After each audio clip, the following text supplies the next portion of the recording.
C'est une fatwa, c'est-à-dire qu'on va lancer contre Alassane Dramane Ouattara. Et je peux vous dire, sans risque de me tromper, que la prochaine mobilisation que vous allez voir en Côte d'Ivoire, elle va prendre la Côte d'Ivoire de la pointe nord. Les filles ne parlent se quitter là-bas, ils se sont des parlants. Non, tu as fui, tu as vu, parmi vous tous là, même si on vous colle. 5, 5, 5, 5. Vous pliez comme attestation. Là-bas, quelqu'un avait quoi? Président, comment tu fais jusqu'à cet âge-là pour prendre la route, pour venir jusqu'ici faire les tournées, tout ça? Et ce jour-là, il dit, je suis en train de donner mes dernières forces pour vous. Parce que si je ne fais pas ça, vous là, la Côte d'Ivoire qui arrive là, vous ne serez pas dedans. Donc ça me dit qu'il faut qu'on soit nombreux à la place Figaro. Parce que le président va livrer un message important pour la Côte d'Ivoire. Dans la vie là. Au PPACI, il y a un renouvellement de la classe politique. Vous allez constater que les visages que la famille politique du président Laurent Gbagbo vendait à l'époque de sa gouvernance, mais ce ne sont plus les mêmes visages aujourd'hui. Comme je le disais tantôt, vous avez Lago Fabrice, vous avez Blaise Las, vous avez d'autres jeunes comme Prince Arthur Dali qui servent valablement le parti. Ce qu'il faut retenir aujourd'hui, c'est que le PPACI organise des manifestations auxquelles des jeunes répondent massivement. Match là, c'est pas chic, il n'y a pas lacrymogène dedans. C'est pas chic, oh. Là, on a fait ça à Afrique ici, là. Trop on est là. Là, on ne sait pas où aller. On nous avons au plateau. On nous avons au plateau de montrer quelque chose là-bas. Le président Laurent Gbagbo, cette fois-ci, va se déplacer pour ses militants et ses sympathisants du PPACI. Donc, ça concerne le PPACI. La famille, les Ivoiriens annoncent que la fin du partage, c'est pas maintenant. Bien sûr, l'opposition, vous savez qu'il y a eu arrestation de son côté des oppositions. Et bien sûr, le procureur fait des sorties actuellement qui choquent beaucoup de personnes par rapport à des réquisitions ou bien c'est qu'on va attraper désormais tout ce qu'il y a. Il y a plus de récréation, tout ça. Et bien sûr, les gens annoncent, et bien sûr, qu'il y a encore des mobilisations qui vont faire sur place. Vous savez très bien que le président de Gbagbo va se déplacer à Figayo, pour s'adresser à la population. Il paraît-il que, parce que ces derniers temps, ces dernières heures, il paraît-il que cette fois-ci là, ce qui va se passer là, personne ne peut récupérer parce que paraît que ce que le président de Gbagbo va dire maintenant, c'est par là maintenant que les choses vont commencer. Quand on écoute Tibeko, quand on écoute Tony Batiko, quand on écoute bien sûr beaucoup de militants par rapport à tout ça, on va écouter, on va comprendre qu'il y a quelque chose qui se peut pas chaque fois. Restez jusqu'à la fin pour regarder surtout et liker la vidéo, partager. On revient pour en décortiquer. Le président Laurent Gbagbo, cette fois-ci, va se déplacer. Et je peux vous dire, sans risque de me tromper, que la prochaine mobilisation que vous allez voir en Côte d'Ivoire, elle va prendre la Côte d'Ivoire de la pointe nord, de son carré. Tout le quadrilatère ivoirien sera noir de monde. La prochaine fois que cette opposition va appeler à la marche. Alassane Ouattara n'a pas le choix. Le peuple de Côte d'Ivoire va montrer que c'est lui le souverain. Et l'élite politique se comporte comme il faut pour que le peuple ne se sente pas floué. Que le peuple sente que c'est sa propre lutte qu'il est en train de mener. Et nous, Camerounaises, Camerounais, devons nous inspirer du comportement, non pas simplement de l'élite de l'opposition ivoirienne en résistance contre Ouattara Dramane, mais le comportement de leurs militants. Pourquoi leurs militants se rassemblent? Pourquoi les militants de GPS, de PPACI, du PDACI, du PDCI et de plusieurs autres partis de l'opposition font peuple? Pourquoi est-ce qu'ils font peuple? Mais parce que leurs leaders ne les ont pas entraînés dans une animosité extrême. Leurs leaders ne se sont pas comportés comme des excitateurs d'animosité extrême. Ça ne veut pas dire qu'il n'y a pas de différence. Ça ne veut même pas dire qu'il n'y a pas de conflit. Ça ne veut même pas dire qu'il n'y a pas de désaccord. Ça veut simplement dire que les leaders ont montré qu'ils ont compris. Et le peuple comprend que les leaders ont compris. Dans ces conditions, les mots d'ordre passent. Dans ces conditions, les mots d'ordre passent. Alors donc, en effet, lorsque un leadership d'opposition construit une telle cohésion, une telle cohérence, un tel consensus, le peuple perçoit cela. Et le peuple est prêt au grand sacrifice. Au Cameroun, on veut nous proposer une fausse coalition. Et il faut faire très attention. En Côte d'Ivoire, on a voulu proposer une fausse coalition. Ça n'a pas marché. Parce que le cœur de la coalition qui affronte Alassane Dramane Ouattara en Côte d'Ivoire, c'est le PPACI, c'est GPS, c'est le PDCI-RDA. Les Ivoiriens savent que c'est ça. C'est là-bas qu'on trouve la vraie opposition à Ouattara.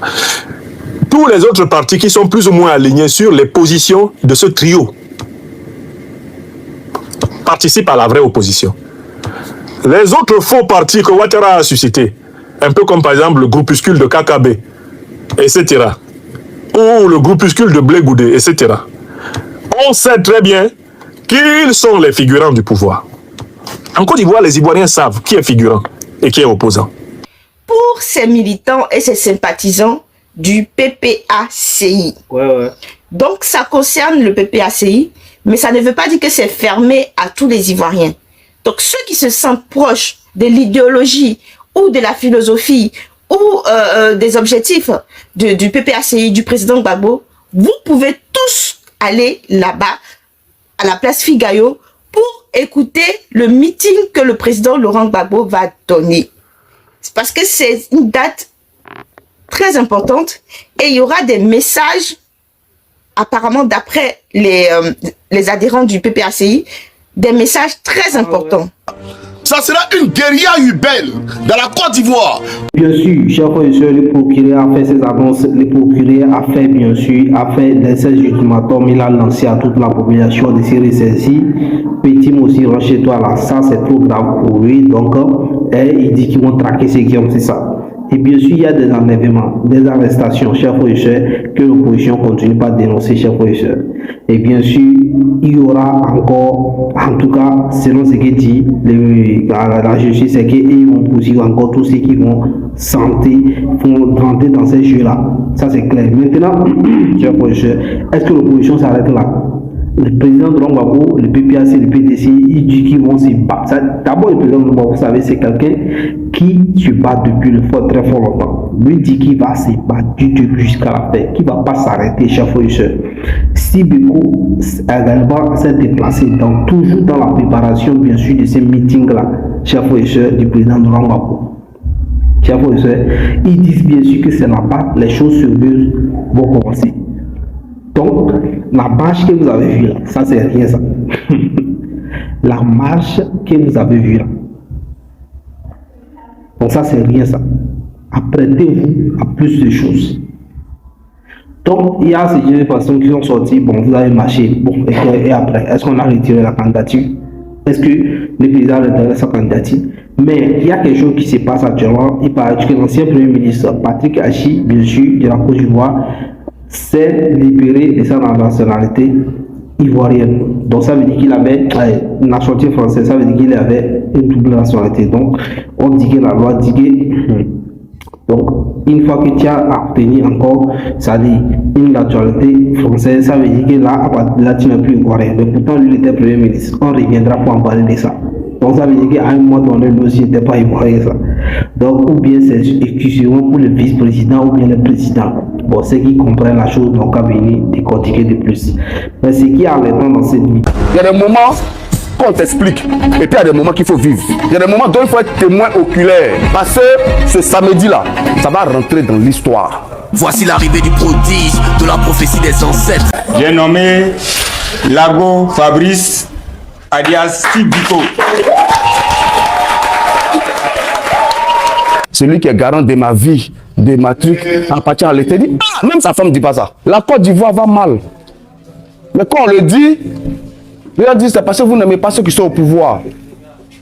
Mais quand vous regardez, aujourd'hui dans la Côte d'Ivoire, comment les intellectuels font pitié, ça fait honte.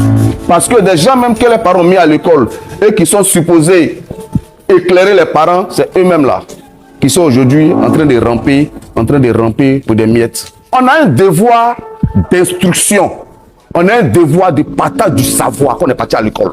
Désormais là, le dirigeant là, c'est le peuple qui lui donne la légitimité. Donc le président est devenu un employé du peuple. Voici ce qu'on appelle la légitimité en démocratie. C'est un ami qui me disait, il dit les princes sont à terre et puis les esclaves sont sur les chevaux. Parce qu'on a inversé les valeurs et on veut construire une Côte d'Ivoire comme ça. Quand on tournait pour inviter nos camarades à marcher le samedi, on dit non, vous invitez les enfants des gens dans les rues, ils vont...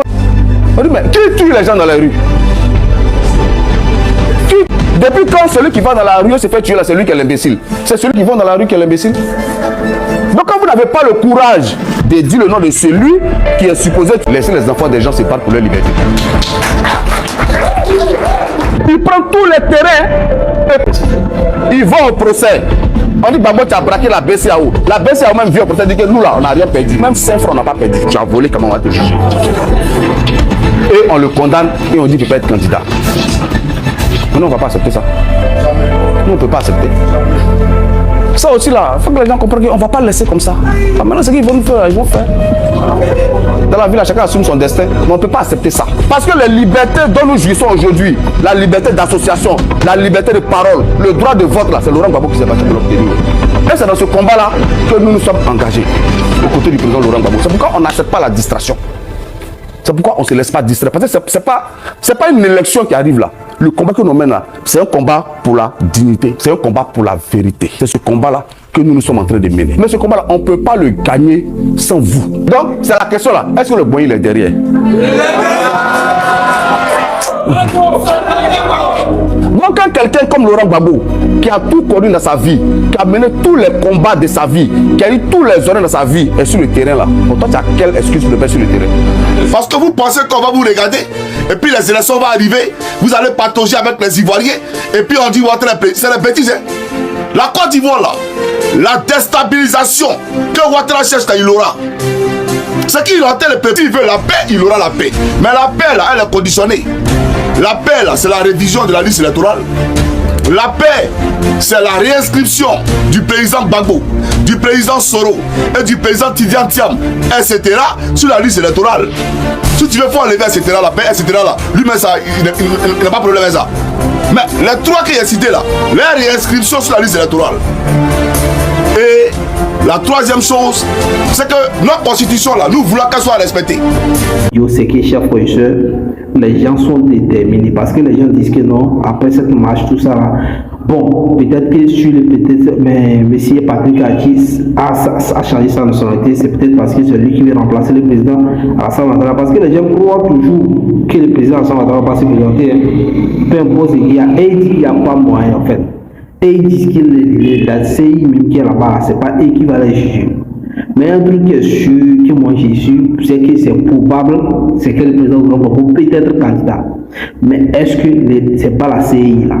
Moi je ne suis pas sûr que la CI là, ils vont changer ça. Je ne suis pas sûr aussi qu'il n'y aura pas d'élection. Mais il y a un truc qui est probable pour moi, c'est que le président Alassane Ouattara peut être candidat et que le président Laurent Gbagbo aussi peut être candidat. Le président Thiam là, pour lui c'est trop probable pour moi. Et le président Charles Goudé. Mais le président Guillaume Soro, chef, en tout cas, les Ivoiriens disent qu'ils vont marcher encore. Ils ont dit qu'ils vont écouter le président Laurent Gbagbo. Donc tout le monde à la place Picayo. En tout cas, moi j'appelle tous les militants de se retrouver là-bas pour écouter. Moi je pense que le mot d'ordre là, ça va quitter là-bas. Donc le président Gbagbo avait dit quoi? Qu'il va se battre jusqu'à sa fin, jusqu'à sa mort, jusqu'à la fin de sa vie, il va se battre. Donc lui là, quelqu'un qui a resté pendant qu'on criait, il y a des bombardements, dans sa chambre, dans la maison, ça dit dans le palais, il n'a pas fui le pays. Blaise Compaoré a fait quoi? Il a pareil. C'est seulement la population, et le président de l'Europe est là. Donc, je ne suis pas sûr que c'est les arrestations, les goûts, les cartes mandats, les quoi, c'est ça qui va lui faire reculer. Non, je ne suis pas sûr. Donc, rappelez-vous de qui il s'agit. Rappelez-vous de qui on parle.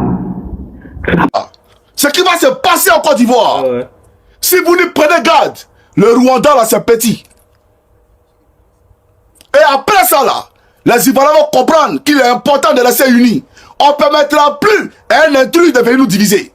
Mais ce niaga de respect là, il aura lieu. Et il doit avoir lieu. Parce qu'on ne va pas vous laisser, on va pas rester les bras croisés. Vous regardez nous piétiner. Vous êtes qui vous? Vous faites appuyer le beau temps en Côte d'Ivoire? Vous êtes qui vous?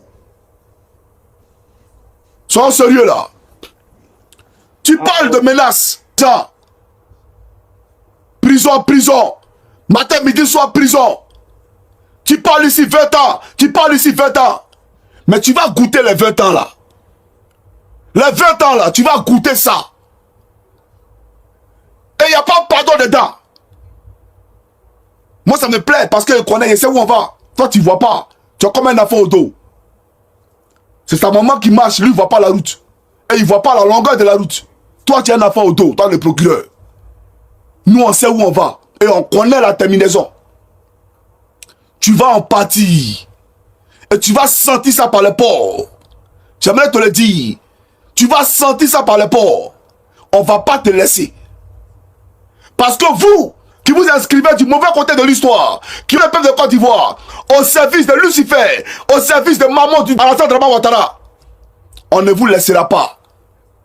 Il n'y aura pas de rédemption pour vous. Parce que ceux qui ont commis le mal sur la terre sont destinés à l'enfer. On va te pardonner. Pourquoi devrions-nous te laisser demain? Si le Seigneur lui-même Jésus-Christ, qui nous a créés, va prendre des âmes damnées pour les mettre en enfer, toi là, nous on n'a qu'à te laisser. Pourquoi? On ne va pas te laisser. Parce que tu n'as dit ni le droit, tu n'as pas aimé la Côte d'Ivoire, tu as fait le travail de la justice et tu t'es mis du côté d'accord du mensonge. Tu vas payer pour ça. On va avancer. Parce qu'il faut qu'on avance. Il faut parler de Mola, on va voir. Le Faso. Tu es en prison. Et toi, tu ne parles pas. Et tu parles de commentaires de Mossi. Ils ont dit Mossi Dramane. Ils ont dit, tu es normal, toi? Est-ce que tu es normal? Tu es allé dans quelle école, toi? La liberté d'expression, là, tu sais pas, ça veut dire quoi? Mossi, là, c'est quoi? C'est un crime de dire qu'il a Mossi. Sois sérieux, hein? On va avancer parce que il faut qu'on avance. J'ai présenté ici à ce procureur Pakoti, là, c'est là. Elle a dit non au désarmement. Elle a dit non au désarmement. Hein? Elle manifestait contre le désarmement. Les rebelles nous ont attaqués. Elle dit elle ne veut pas le désarmement. Mais c'est eux qui servent aujourd'hui. C'est ces rebelles-là qui servent aujourd'hui. Mais quand elle disait ça, tu étais où? Je viens. Ouais. Parce que tu veux qu'on parle en profondeur. On va à la profondeur. Et envoie ta femme, on va à la profondeur, elle. Envoie là. Suivez. Si tu as Koulibaly, des PDCI, si tu as un billet qui c'est même beau de la Kabri Dala, il qui c'est même Kanya Nena, il billet qui c'est. C'est toi qui sais que Kanya qui est en Guinée, il billet, toi-même la tes origines sont au Mali, il billet, non le côté Madame Traoré, il joue, il billet qui c'est. Même beau du billet là, qui joue là, Kabri Dala. Voilà. Tu as entendu ce qu'elle a dit. Et toi, tu viens sur NCI pour nous dire ça. Suivez-le. Cette marche, nous avons vu sur les réseaux sociaux des propos haineux, xénophobes, qui ont été distillés durant tout le projet ou bien durant tout le parcours de cette marche. Rappelez-vous de la personne, de son parcours avant de l'adresser. Il dit que lui s'appelait Laurent Gbagbo. Donc, quand il a dit ça, les gens disent, ah, il y a beaucoup de personnes qui s'appellent Gbagbo, qui s'appellent Laurent. Donc, quand il dit que, rappelez-vous qu'il s'appelle Laurent Gbagbo, c'est de ça il parle. C'est de ça il parle. Qu'on voit ça en tout cas, il décès. Donc, ça là, c'est pas négligeable, chef professeur. C'est pas négligeable. Donc, préparez-vous surtout parce que sur le terrain là, les gens de PPAC sont toujours au terrain. Babou toujours terrain, Tiam Babou toujours terrain, PDC toujours sur le terrain, chef professeur. Donc jusqu'à ce que ils demandent, ils exigent. Ils ne peuvent pas faire vraiment, ils exigent une discussion. Moi je pense pas que c'est trop demandé. Je le dis ici, je le répète chaque fois, c'est pas trop demandé. Discuter, trouver une solution à chacun. Et ils ont reconnu qu'ils peuvent aller aux élections et ne pas gagner. Mais ne pas aller aux élections, ils ne vont pas accepter. Ils ne vont pas accepter. Ils ne vont pas accepter. Donc, chers frères et sœurs, d'aller prôner la paix, la sécurité, bien sûr, la stabilité, la justice dans ce pays-là pour nos chers frères et sœurs. Donc, à bon entendeur, salut. À bon entendeur, salut, chers frères et sœurs, chers panafricanistes, chers panafricains, chers Ivoiriens. Ciao. Alors, maintenant que vous avez regardé, vous avez écouté, vous avez suivi, vous avez liké et vous avez partagé, merci de l'avoir fait, car nous comptons toujours sur vous. Nous sommes arrivés à la fin de la vidéo, mais nous comptons toujours sur vous. Donnez vos commentaires, dites ce que vous pensez. Si vous avez une critique à faire, faites-le. Nous recommandons ces commentaires, nous répondons à tous vos commentaires et nous acceptons toutes les critiques. Merci pour ceux qui ont partagé, qui continuent de partager, qui like, qui écoutent nos vidéos, qui écoutent nos publications, qui like, qui commentent et qui partagent, comme nous vous le recommandons, nous le demandons. Merci beaucoup pour tout cela et nous espérons qu'avec vous, nous grandirons et nous irons loin, car il n'y a que vous seuls qui pourrez nous aider. Merci.